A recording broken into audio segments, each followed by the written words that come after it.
กับลูกเด้อพ่อกับลูกนะนี่3 คนเลยปลาดุงเฮ้ไปบ้านนี้ให้น้องวินเด้ขอพรยังเด้อขอพรมาหน่อยนะเย็นเก่งให้ลูกสาวยันเก่งๆนะลูกเด้อเก่งแท้เลยขอพรเก่งๆพอนะค่อยเมืองชลบุรีมีแต่ความสุขความเจริญสุขกายสบายใจนอนหลับได้เงินหมื่นนอนหนึ่งได้เงินแสนได้งานโยมสาวเมืองกองหลักบุรีมีแต่ความสุขความเจริญธรรมะได้โดยมาเนี่ยแต่ก็มีทั้งครอบครัวมาพี่พ่อมาดิ3บ่ให้พ่อโอ้กันที่3เนาะให้พ่ออ่านให้ฟังฝากเมืองตนหลักบุรีมีใจนาปักตื่นเป็นผู้วางนามตะกุลเพชรตักในงานนวัตกรรมประชาที่ห้างในทางพื้นที่และมีการขอการลงทุนต่อสักปีในคนไทยบางเดียวกันบอกผ่านพบเหตุมีมากเรื่องข้ามเผ่าผ่านไปข้ามไปได้ข้างตายหลายเชื้อหนีเหตุให้ไปได้ก็เกือบตายโอ้ยยังไปได้อยู่อ่ะแต่ว่ายุ่งมากนะแต่ว่าได้อยู่เลยนะไปได้แต่ถือว่าโอเคไปทำมีส่วนตับไปแล้วก็มีตับคอเกินการนอกคือมีปัจจัยมา10,000อีกแล้วก็ตามมาเลยจิตใจใส่สีสุพรรณปันรกวิไลเล่นแสงอีสาธุ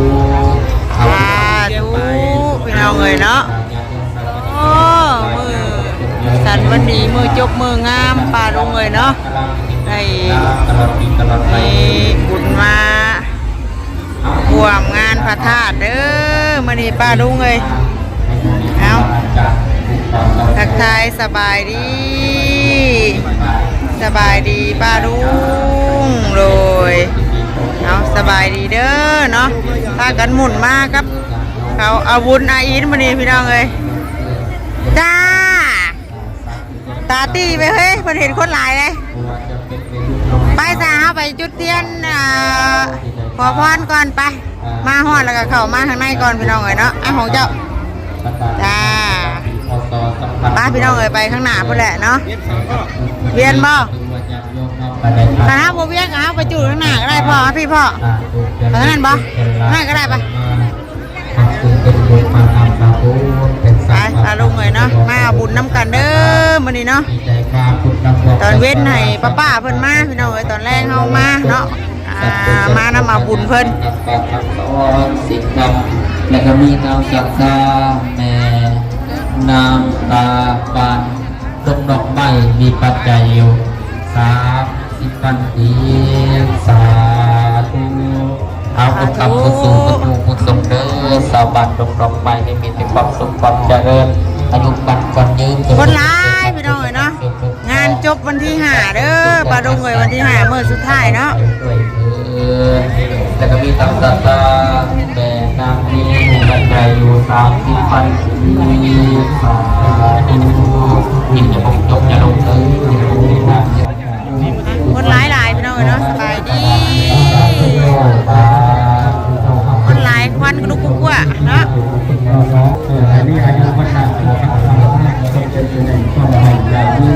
โดยโอ้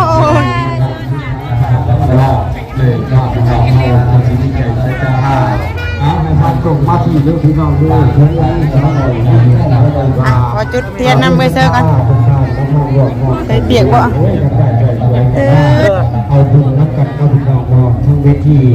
วินกับพอวินเคยเซอร์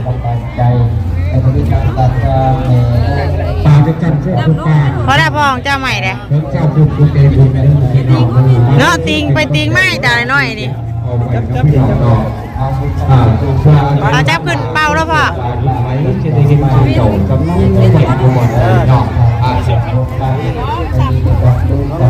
ไประวังเด้อพ่อเอ้ยดูนะจับเด้อ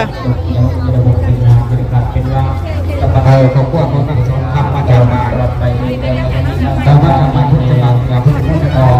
ว่าพอ ดูที่เราทำจะเอาปัจจัยที่เพิ่มแล้วจะเป็นสองบาทที่เราเจอได้ว่าที่เขา นั่งอยู่นี่ได้กันมาจะพอไปพูดกันเมื่อไปตั้งหน้าวะเอาขอพรแป๊บหนึ่งเด้อสาบารุงนะมาขอพรนำกันเด้อมานี่เนาะนมมือลูกนมมือ ไปมาเชื่อชาอยู่เช่นแท้ที่เราอยู่ผู้ชนนางแบบจะอยู่ที่ผู้ทักษะการเงินเนาะ ไปเด้อลูกอันน่ะมากันซะเรื่องยังสร้างอันนึงสร้าง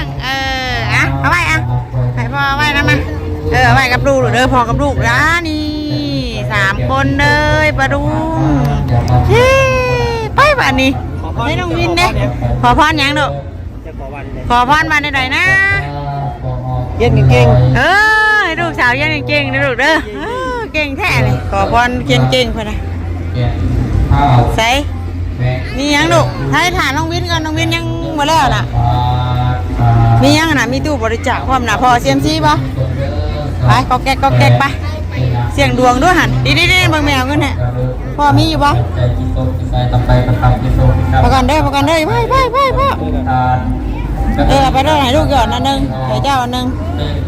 ถ่ายผูกแขนนี่ผมมีนะพ่อเนาะนั่นเนาะเจ้าคือว่าไปเอาให้เพิ่นผูกเลย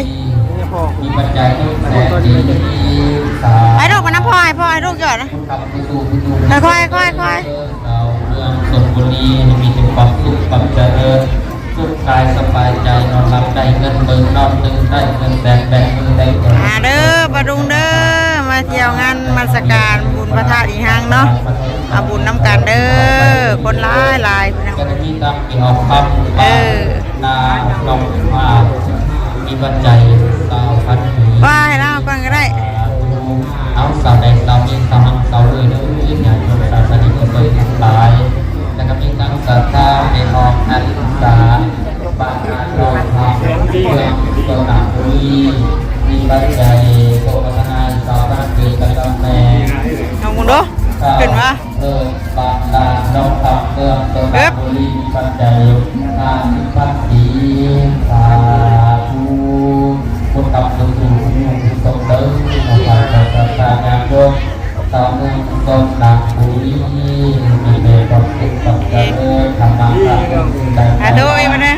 จะมีทั้งครอบครัวเอาอ่ะอันนั้นเลย บางจำพ่อมีปัจจัยอยู่ คนเอาก็ได้พ่ออะไรนะอ่านมึงดูมาพี่พ่อมาดิ3บ่ให้พ่อโอ้กันที่3เนาะให้พ่ออ่านให้ฟัง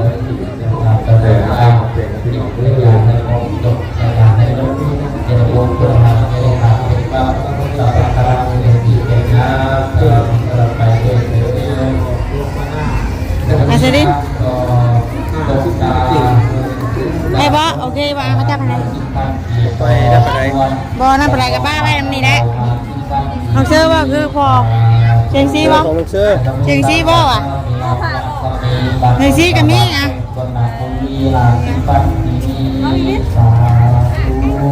กันที่สาม ฝากเงื่อนตนดังปุรีมีใจนาปักตื่นเป็นผู้วางนำตะกุนเพชรศักดิ์ในงานนวัตกรรมประชาที่ห้างในวันคืนนี้จะมีการขอการลงกับที่ตาสักดิ์ที่ในคนไทยบางบางสาย อันเดียวกันบอก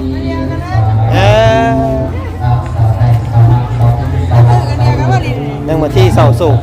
น้ำไม่ได้เศร้าโศกก็เศร้าโศกไอ้ดีเลยโศกนี่เนาะ เบิ้งของพ่อ เอาไปทำของพ่อไหมกันเดีย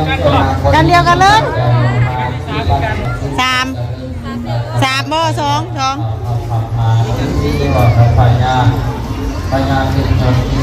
องพ่อให้ได้รับบุคคลตัวเลขวะเอาหานะหาก็ถึงเยอะ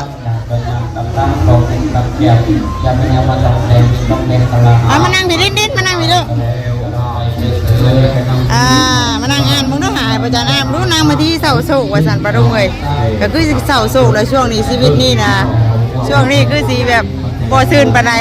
เป็นได้ไร กันที่นี่ยิงกันเลย เอาพอจันมาทางนี้ไหมเอามานั่งน้ำพอ ไปดูซ่ากันนี่สไตล์ยุ่งยากแต่หากพ่อผ่านได้หนีพ้นโทษกรรมเป็นดังเดืองข้ามแก่เดินไทยไปสู่ดงวงกฏยากแค้นแสนสั้นไปห่างเจ้าสิให้มหาเวทเพื่อจะขออ่อนน้อยสองด่าลูกพระองค์ ขอจงกันหาสาลีลูกพระบาท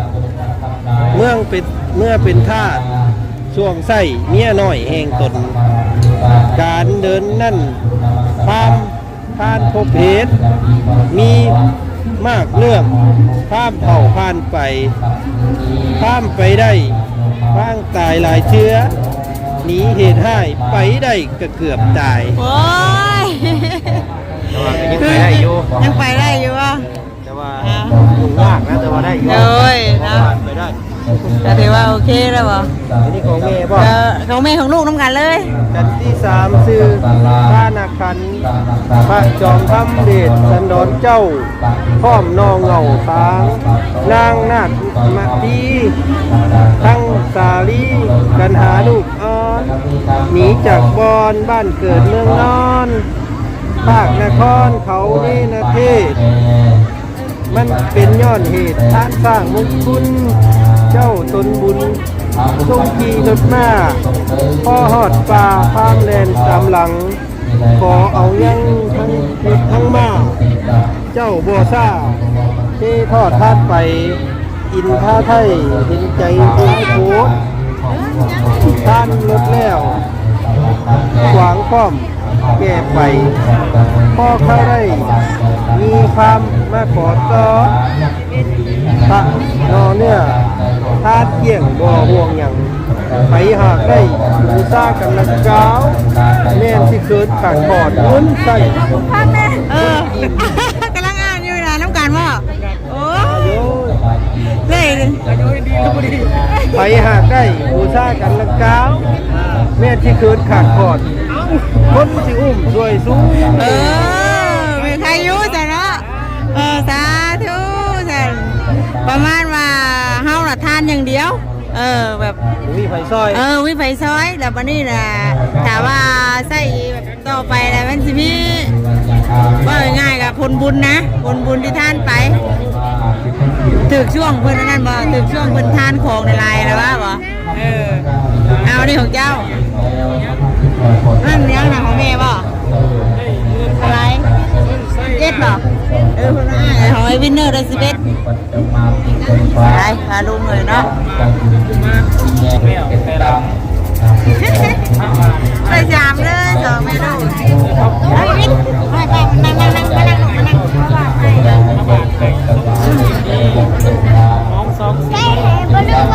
ให้ปลาลุงบังดูให้ปลาลุงบัง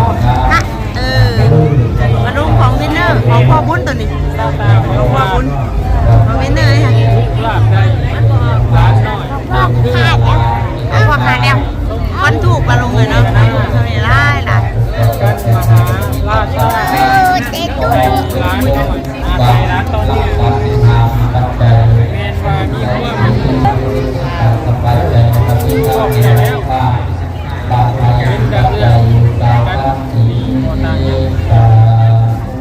เป็นอะไรบ่ดีดูบ่ดีนี่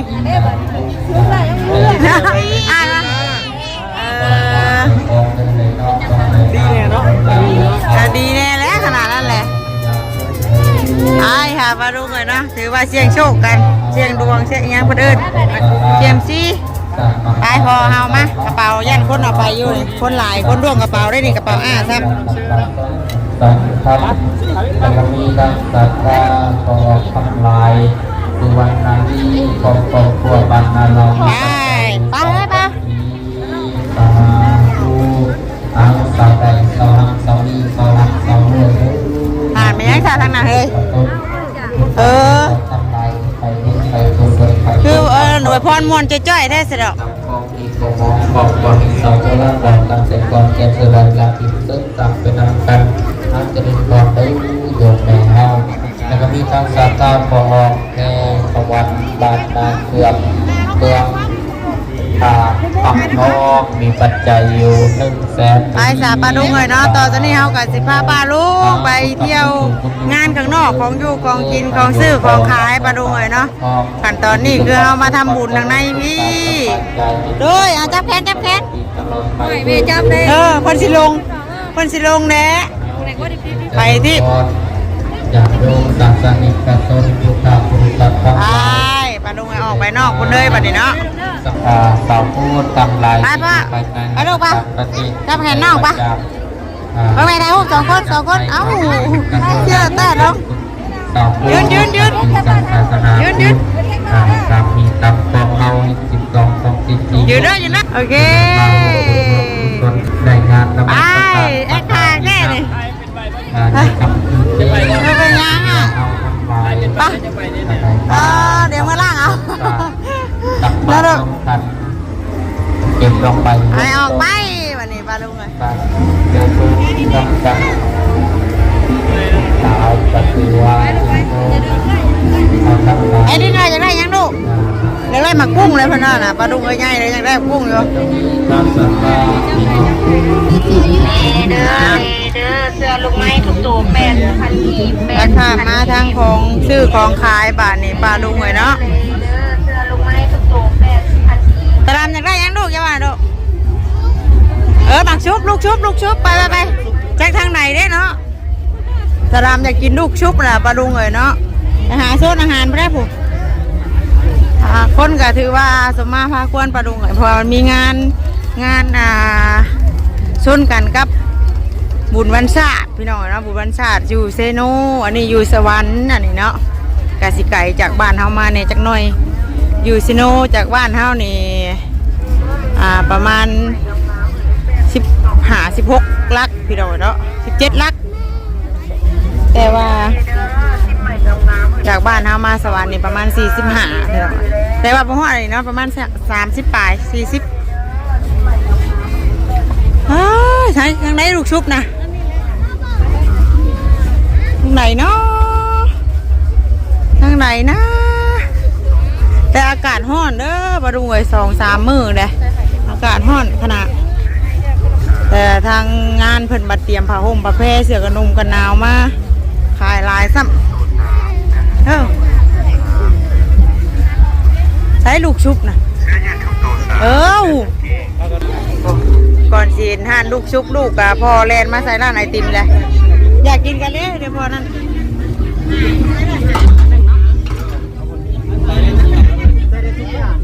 อะไรนะวุ่นหมกผ้าว่าเฮ้ยนะวุ่น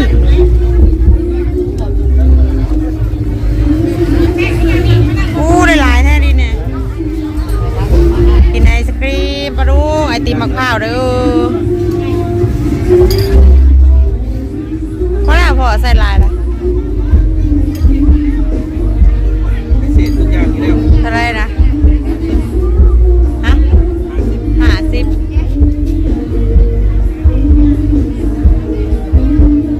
35 บาทปลาดุกแม่นบ่อุ้ยบ่แม่นแน่เนาะ35 บาทก็ถึกแล้วเนาะ80 บาทพุ่นแหละมาพี่เฮ้ยแซ่บปะไปหาลูกชุบตะลำต่ออาอินจักป้าไปใส่เลยอากาศร้อนซ้ำเนาะมาดูเข่ากันเลยพอเคลียร์ให้เนี่ยมาปลาลุงเอาเลยสลิดมัม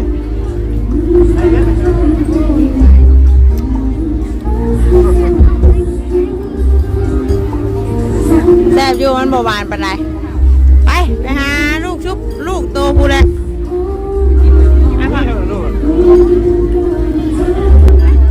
ไปของอยู่ของกินเป็นแซ่บปลาดุงเลยเนาะไปตามร้าน ซุปให้ตาดำก่อนได้จังซื้อเล็กน้อยมันจะไปดินนะใหญ่เลยไม่ยั้งบัดคนกระไรเดียวสวรรค์โอเคปลาดุงเลยเนาะหาเราซื้อลูกชุบให้ลูกกับโบเฮนซ้ำแล้วอยู่สิได้เพิ่นก็ได้กินอย่างอื่นไปแล้วแต่เนาะหาเลาะเที่ยวงานจะหน่อยกับพากันเมื่อแต่ปลาดุงเลยเสียงมันดังเนาะเดี๋ยวไว้พบพ่อในคลิปหน้าถ้ามีโอกาสกันสิมาไทยบรรยากาศมือใหม่ๆให้ปลาดุงเบิ่งอีกรอบนึงเนาะแต่ว่ารอบนี้ก็ตัวพาลูกหลานเลาะก็ปลาดุงเลยเนาะเด้อเนาะมาดิน้ำกันไปมาแล้วปลาดุงเลยได้แจวบะกุ๊กนึ่งปลาดุงเลยเนาะมาต้มผักแจวกินไปมาแล้วบ๊ายบายสบายดี